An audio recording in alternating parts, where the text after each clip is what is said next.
Day 3 operation 332 rebuild.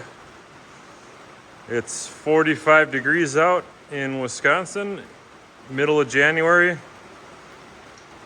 Raining, cruddy, but I drove the tractor out, dug out the pressure washer and cleaned up this whole area here where I had grease and grime and everything. I'm going to be working in there to pull the hydraulic pump to hook up the rear hydraulics, so didn't want to deal with a bunch of dirt and grime. I lifted the fuel tank up, did the whole transmission front to back. Nice and clean now.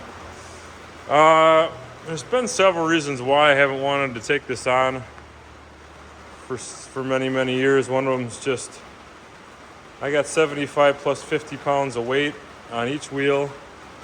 It's just a lot to handle.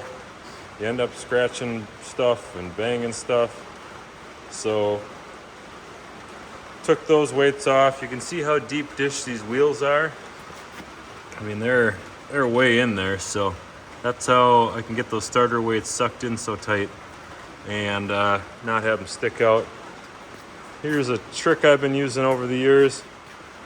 So I stuck this cardboard cereal box between the weight and the rim itself, and you just kind of float that weight on that cereal box, and that keeps it from touching the wheel and scratching everything up. So makes life a little easier.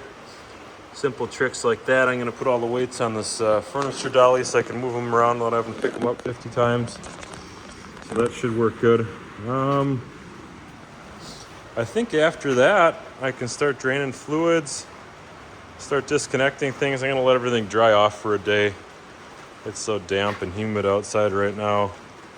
Get everything dried off so I'm not getting water in places and having it drip all over my face and everything. So yeah, that's where we sit for today. Hopefully you will subscribe, and I'll keep making videos with progress and show you the final product.